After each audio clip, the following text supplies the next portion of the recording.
लोकसंख्या धोरण 2000 आहे. हे धोरण राबविण्याच्या पाठीमागे प्रामुख्याने धोरण राबविल्यानंतर आपल्या देशामध्ये 2045 पर्यंत भारताची लोकसंख्या स्थिर करणे, 2045-46 पर्यंत भारताची लोकसंख्या स्थिर करणे गरजेचे आहे. कारण आपल्या देशाचा आर्थिक विकास, भारताचा चिरंतन विकास, भारताचा सामाजिक विकास साध्य करायचा असेल तर ते आपणास गरजेचे आहे. ते जर आपण स्थिर करू शकलो नाही 2045 पर्यंत तर पर्यावरणावर खूप मोठा वाईट परिणाम त्याचा होऊ शकतो. म्हणून हे धोरण 2000 मध्ये बनवण्यात आलं.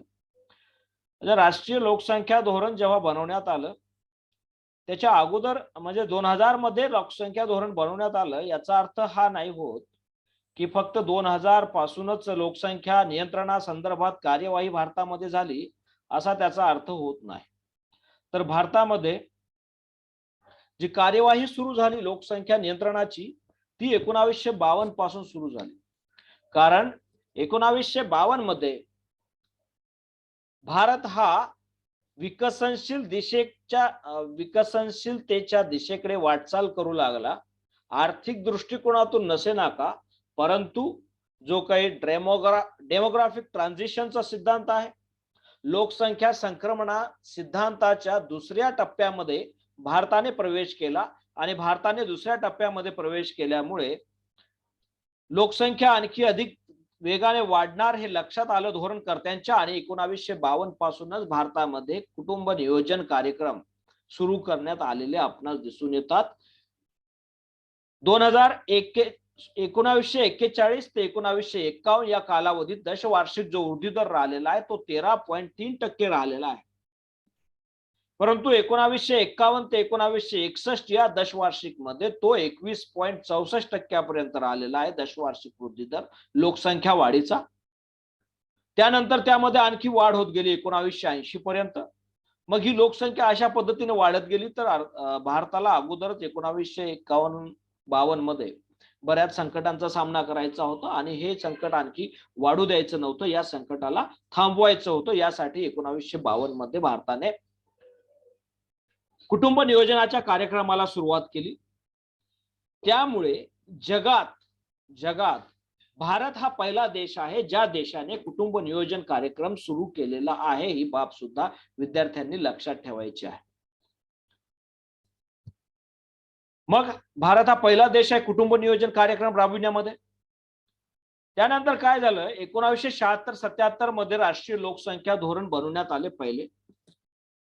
त्यानंतर 1983 मध्ये राष्ट्रीय आरोग्य धोरण बनवण्यात आले आणि त्या राष्ट्रीय आरोग्य धोरणानुसार 1983 मध्ये बनवलेल्या राष्ट्रीय आरोग्य धोरणानुसार इसवी सन 2000 पर्यंत भारताला एकूण प्रजनन दर हा बदली दरापर्यंत आणणे हे उद्दिष्ट त्यामध्ये ठेवण्यात आले होते. एकूण प्रजनन दर हा 2000 पर्यंत बदली दरापर्यंत आणणे म्हणजे काय की 2000 पर्यंत हम दो हमारे दो असं प्रत्येक कुटुंब असलं पाहिजे, अशा पद्धतीनं उद्दिष्ट साध्य करणे. बदली दर एकूण प्रजनन दर हा बदली दरापर्यंत आणणे या संदर्भात जेव्हा मी पुस्तकाचं वाचन केलं, कालच्या परीक्षेमध्ये प्रश्न विचारला होता, यापूर्वी सुद्धा एका पूर्व परीक्षेमध्येच प्रश्न विचारलेला आहे एकूण प्रजनन दर हा बदली दरापर्यंत आणण्यासंदर्भात. त्यामुळे त्याचं वाचन केल्यावर माझ्या लक्षात असं आलं, पुस्तकामध्ये असं नमूद आहे, अहवालच आहे तो, की एकूण प्रजनन दर म्हणजे काय, बदली दर, एकूण प्रजनन दर हा बदली दरापर्यंत आणणे म्हणजे हम दो हमारे दो असा पर्यंत आणून ठेवणे, याला ते एकूण प्रजनन दर हा बदली दरापर्यंत आणणे असा आहे. म्हणजे याचा संदर्भ जो आहे फक्त 2000च्या लोकसंख्या धोरणामध्ये नाही तर यापूर्वी 1983 मध्ये जे राष्ट्रीय आरोग्य धोरण राबविण्यात आलं त्यामध्ये सुद्धा याचा संदर्भ होता आणि 2000 पर्यंत ते मिळवायचं होतं, परंतु ते शक्य झालं नाही. म्हणून 2000चे जे लोकसंख्या धोरण आहे त्यामध्ये सुद्धा एकूण प्रजनन दर हा काय करणे आहे, बदली दरापर्यंत आणणे हे उद्दिष्ट ठेवण्यात आलेलं होतं. मग आता राष्ट्रीय लोकसंख्या धोरण 1976-77 जे आहे ते कशाशी संबंधित आहे, तर त्या संदर्भाने जर पाहायचं झालं तर 1976-77 ची वैशिष्ट्ये जर पाहायची झाली आपणास लोकसंख्या धोरणाची, तर त्या वैशिष्ट्यामध्ये असं दिसून येतं की आपल्या देशामध्ये जे काही मोठ्या प्रमाणावर असाक्षरता आहे आणि विशेषतः महिलांमध्ये असाक्षरतेचं प्रमाण अधिक आहे, ते असाक्षरतेचं प्रमाण कमी करणे गरजेचे आहे आणि त्या दृष्टिकोनातून सुद्धा प्रयत्न करणे गरजेचे आहे. आणि हा सर्वात महत्वाचं वैशिष्ट्य आहे 1976-77च्या धोरणाचं. काय वैशिष्ट्य आहे की विवाहाचे कायदेशीर वय कमीत कमी वय जे आहे मुलींसाठी 18 वर्ष आणि मुलांसाठी 21 वर्ष करणे हे उद्दिष्ट 1976-77च्या राष्ट्रीय लोकसंख्या धोरणामध्ये ठेवण्यात आलं होतं. आणि या उद्दिष्टाच्या संदर्भाने यापूर्वीही 2 वेळेस प्रश्न पडलेले आहेत एमपीएससी मध्ये पूर्व परीक्षेला. हा महत्वाचा आहे, या ठिकाणी तुम्ही नोट करून ठेवायचा आहे त्याला. त्यानंतर आहे जन्मदर नियंत्रणासाठी आर्थिक मदत करणे, महिलांचा साक्षरता दर वाढविणे. आर्थिक मदत जन्मदर नियंत्रण करणे अतिशय महत्वाचं आहे, कारण भारतामध्ये काय झालेलं आहे, जसं जसं आपण विकासाच्या दिशेने वाटचाल करू लागलो तसं तसं आपला मृत्यूदर कमी झाला, परंतु जन्मदर मात्र कमी होऊ शकला नाही. मग जन्मदर कमी करण्यासाठी काय करायचं, आर्थिक मदत करायची आहे, आर्थिक मदतीचं प्रोत्साहन द्यायचं आहे नागरिकांना, कुटुंबांना, आणि जन्मदर कमी करण्यासाठी प्रयत्न करायचे आहेत. 76-77 मध्ये ते वैशिष्ट्य होतं, उद्दिष्ट होतं. महिलांचा साक्षरता दर वाढविणे हे एक उद्दिष्ट होतं, कारण महिला साक्षर झाली, महिला शिकली तर ऑटोमॅटिक तिचं लग्नाचं वय वाढतं आणि लग्नाचं वय वाढलं की तिचं जे प्रजनन काळ आहे तर त्याच्यामध्ये घट होते आणि ऑटोमॅटिक मुलांचं प्रमाण कमी होतं जन्मणाऱ्या. दुसरी बाब अशी आहे, महिला शिकली, स्त्री शिकली तर कुटुंब पुढे जातं.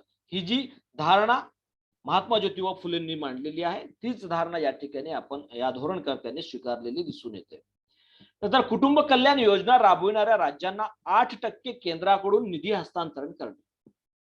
जे जे राज्य कुटुंब कल्याण योजना राबवतील त्या राज्यांना वित्त आयोगाद्वारे जे काही निधीचं हस्तांतरण होत असतं, वित्त आयोगाद्वारे जे काही निकष लावले जातात त्या निकषामध्ये 8% जे निधी आहे तो अशा राज्यांना दिला जाईल ज्या राज्यांनी कुटुंब कल्याण योजनांची अंमलबजावणी केलेली आहे, ज्या राज्यांनी ह्या योजना राबवलेल्या आहेत, अशासाठी 8% निधी हस्तांतरित करणे त्या ठिकाणी नमूद केलेलं आहे.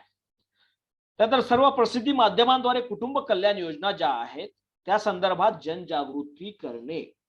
जेवढे जे जे काही आहेत कुटुंब कल्याण योजना, त्या योजनांची जनजागृती होणे गरजेचे आहे, कारण आपण पाहतो बऱ्याच अशा योजना असतात ज्या योजनांची माहितीच सर्वसाधारण लोकांना नसते, त्यामुळे मग त्या योजनांचे फायदे होत नाहीत. म्हणून ती अधिकाधिक माहिती या योजनांची लोकांपर्यंत पोहोचवणे, सर्व प्रसार माध्यमांच्या माध्यमातून पोहोचवणे. आणि जी शिक्षा प्रणाली आहे भारताची, या शिक्षा प्रणालीमध्ये शिक्षणामध्येच विद्यार्थ्यांना शालेय शिक्षण, माध्यमिक शिक्षण, शालेय शिक्षण, उच्च शिक्षण यामध्येच लोकसंख्येचा अभ्यास त्यांना करायला देणे, म्हणजे ते जागृत होतील लोकसंख्येसंदर्भात. त्यानंतर जे आहे याच काळात काही राज्यात काय झालं बघा, काही राज्यामध्ये जबरदस्ती नसबंदी करण्यात आली, हे आपणास माहित आहे. त्याचसोबत 1977, 76, 77च्या दरम्यान जी काही आणीबाणीचा कालावधी आणि त्याचसोबत ही नसबंदी या बऱ्याच कारणामुळं नवीन सरकार आलं आणि नवीन सरकारने काय केलं मग की कुटुंब नियोजन कार्यक्रम हे जी आहे संकल्पना, या संकल्पनेऐवजी कुटुंब कल्याण कार्यक्रम असे नियोजनाचे नामकरण केलेले आपणास दिसून येते. ते 1977 मध्ये. हा कालावधी म्हणजे कोणत्या पंचवार्षिक योजनेचा कालावधी आहे, तर हा आहे 5व्या पंचवार्षिक योजनेचा कालावधी. 5वी पंचवार्षिक योजना 1974 ते 1980 या कालावधीसाठी 1974 ते 1979 या कालावधीसाठी बनवण्यात आली होती. परंतु मध्येच सरकार बदलल्यामुळे बदललेल्या नवीन सरकारने ती योजना 1978 मध्ये संपुष्टात आणली आणि कुटुंब नियोजन कार्यक्रमाऐवजी कुटुंब कल्याण कार्यक्रम ही जी संकल्पना नामकरण करण्यात आलं, हे 5व्या पंचवार्षिक योजनेचा भाग आहे. किंवा पहिले राष्ट्रीय लोकसंख्या धोरण हे कोणत्या पंचवार्षिक योजना काळात राबवण्यात आले, बनवण्यात आले, असा जरी प्रश्न विचारला तरी 5वी पंचवार्षिक योजना लक्षात ठेवायची आणि ते उत्तर द्यायचं. त्यानंतर आपण पाहू राष्ट्रीय लोकसंख्या धोरण 2000. आपण आलो 2000 मध्ये. 2000 पर्यंत काय झालं, भारतामध्ये लोकसंख्या खूप मोठ्या प्रमाणात वाढली.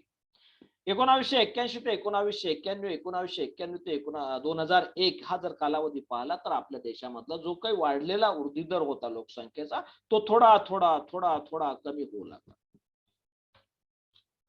मग हा वाढलेला वृद्धी दर कमी करणे गरजेचे आहे. तो थोडा थोडा होऊ लागला, परंतु ज्या प्रमाणात कमी व्हायला पाहिजे त्या प्रमाणात कमी न झाल्यामुळे परत लोकसंख्या संतुलनात ठेवणे, लोकसंख्या स्थिर ठेवणे अतिशय महत्वाचे झाले.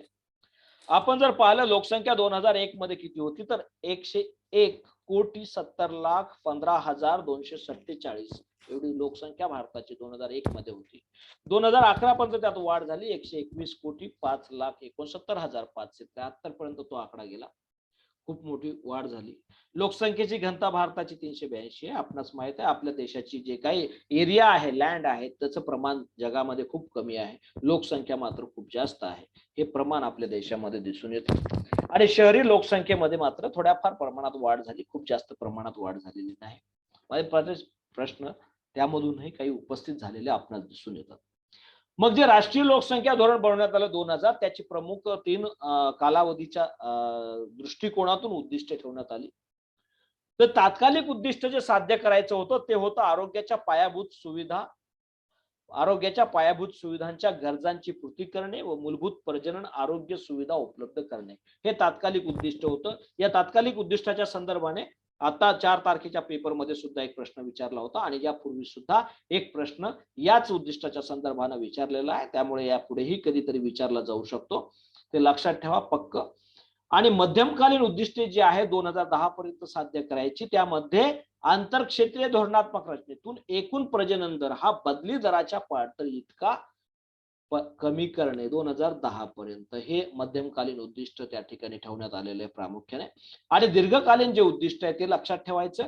चिरंतन आर्थिक वृद्धी, सामाजिक विकास आणि पर्यावरणीय सुरक्षा या दृष्टिकोनातून 2045 पर्यंत लोकसंख्या स्थिर करणे हे या 2000च्या लोकसंख्या धोरणामध्ये उद्दिष्ट ठेवण्यात आलेली आहे. तात्कालीन उद्दिष्ट, मध्यमकालीन उद्दिष्ट आणि दीर्घकालीन उद्दिष्ट असं 3 स्वरूपामध्ये त्या उद्दिष्टांचं विभागणी धोरणकर्त्यांनी धोरण बनवत असताना केलेली आहे. ती या पद्धतीने आपण या ठिकाणी विश्लेषण केलेले आहे.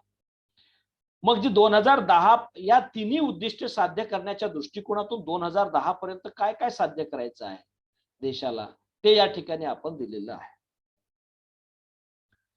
तर 2010 पर्यंत साध्य करावयाची उद्दिष्टे किंवा गोल्स कोणती आहेत तर प्रजनन आणि बाल आरोग्याच्या अपूर्ण गरजा ज्या आहेत, सेवा पूर्ण करण्यासाठी पायाभूत सुविधांची निर्मिती करणे.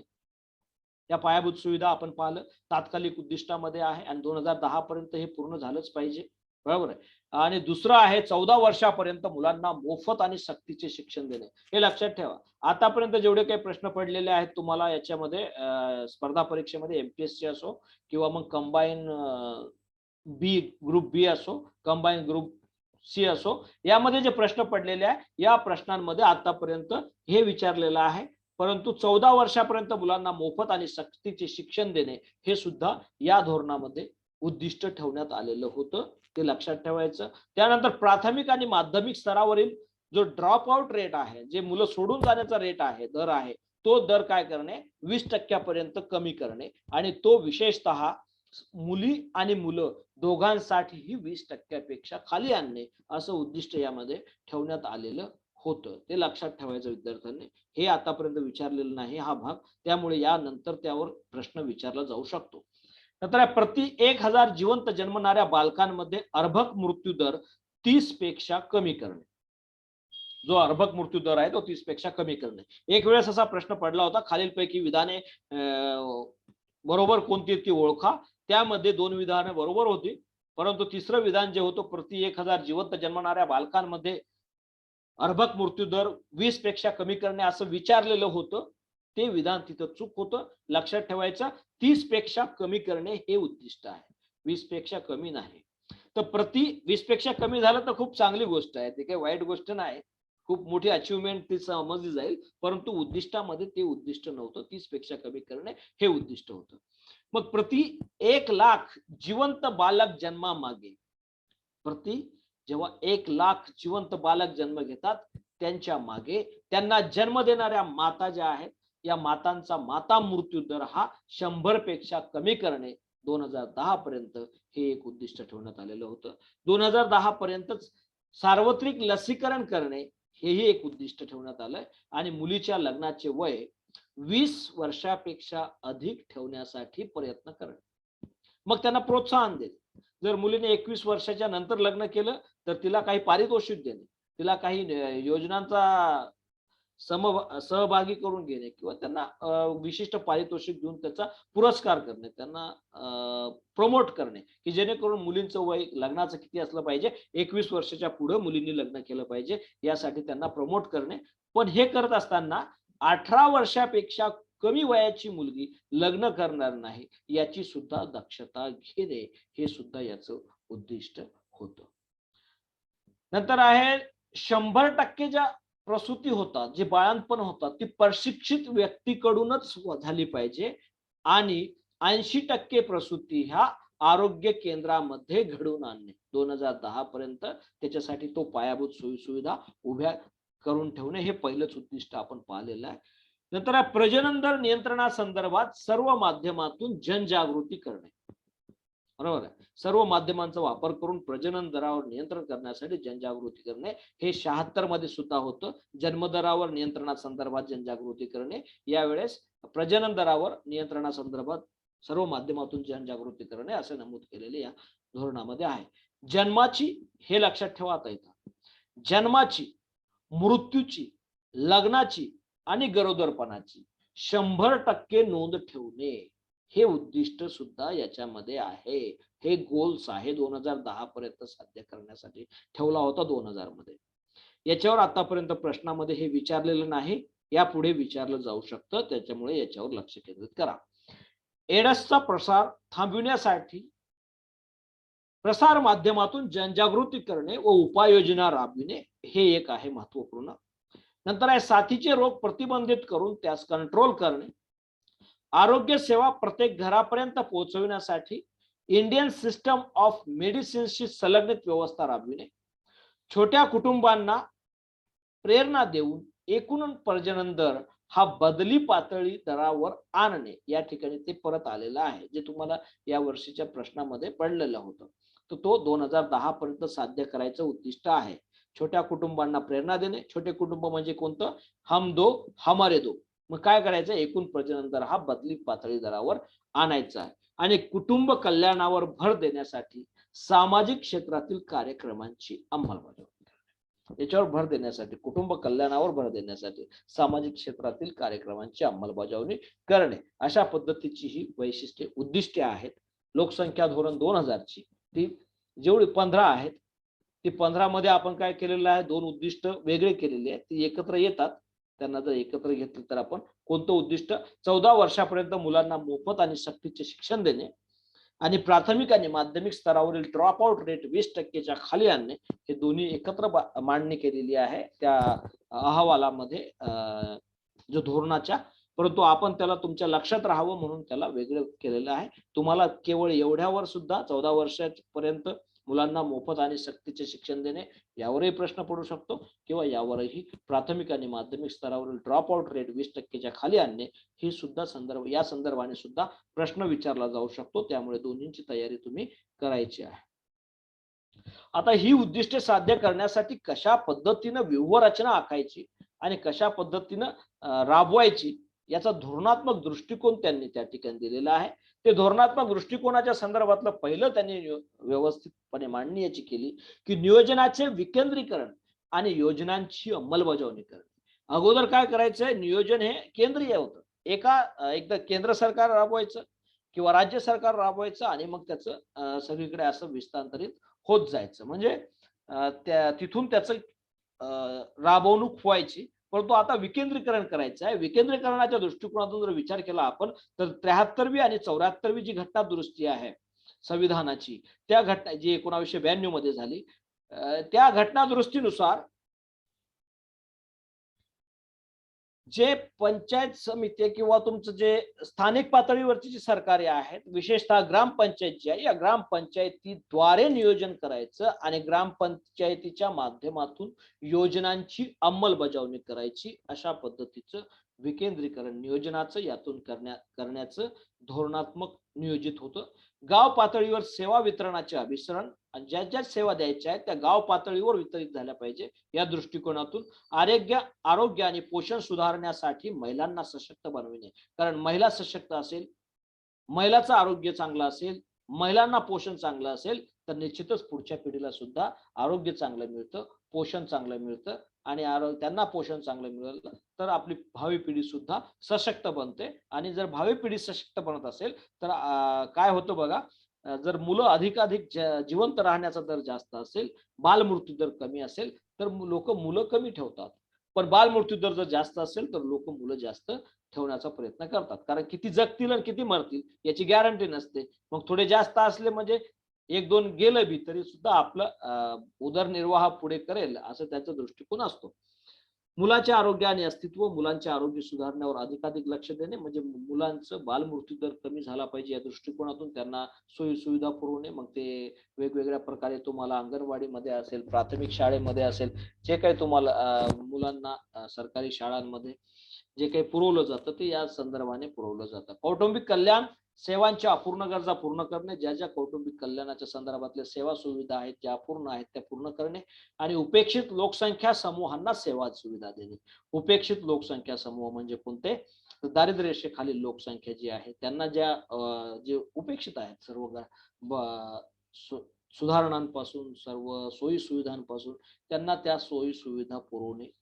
त्यानंतर जे झोपडपट्टीत राहणारे आहेत, स्लम्स एरिया मधले, त्यांना सेवा सुविधा पुरवणे, त्यांना मुख्य प्रवाहात आणणे, त्यांना पायाभूत सोयी सुविधा पुरवणे आणि मोबाईल जे आहे तुमचं आरोग्य सुविधा ती मोबाईल पद्धतीने त्यांना पुरवणे, विविध आरोग्य सेवा प्रदान करणे, गैर सरकारी संस्था आणि खाजगी क्षेत्रातील वचनबद्धतेसह सहकार्य करणे. म्हणजे जे काही एनजीओ असतात, एनजीओ आणि खाजगी क्षेत्रातील जे काही संस्था आहेत त्यांच्या सोबत जाऊन काम करणे, भारतीय औषध होमिओपॅथीच्या मुख्य प्रवाहात आणणे, गर्भनिरोधक तंत्रज्ञान आणि प्रजनन आणि बाल आरोग्यावर संशोधन करणे अधिकाधिक की जेणेकरून काय होईल, जन्मदरामध्ये घट करता येईल. वृद्ध आणि विशेषतः हे महत्वाचं आहे बरं का 11 नंबरचं, वृद्ध लोकसंख्येसाठी सामाजिक सुरक्षिततेच्या सुविधा प्रदान करणे.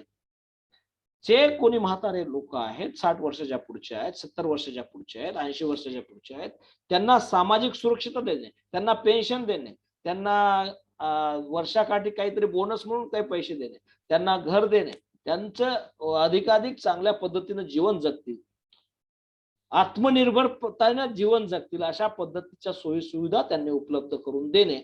कारण काय असतं, लोक किंवा व्यक्ती मुलगाच पाहिजे कशासाठी म्हणतो, कारण मुलगा हा काय असतो त्यांच्या दृष्टिकोनातून की म्हातारपणी तो आपल्याला सांभाळतो. कारण म्हातारपणी आपण काम करू शकत नाही आणि काम न करू शकल्यामुळे आपला उदरनिर्वाह कसा होणार आणि तो उदरनिर्वाह करण्यासाठी मुलं पाहिजे. आणि जर मुलगा लवकर होत नसेल तर मग जेवढ्या होत असतील तेवढ्या मुलीचा होतात, नंतर मुलगा होतो म्हणजे लोकसंख्या वाढत जाते.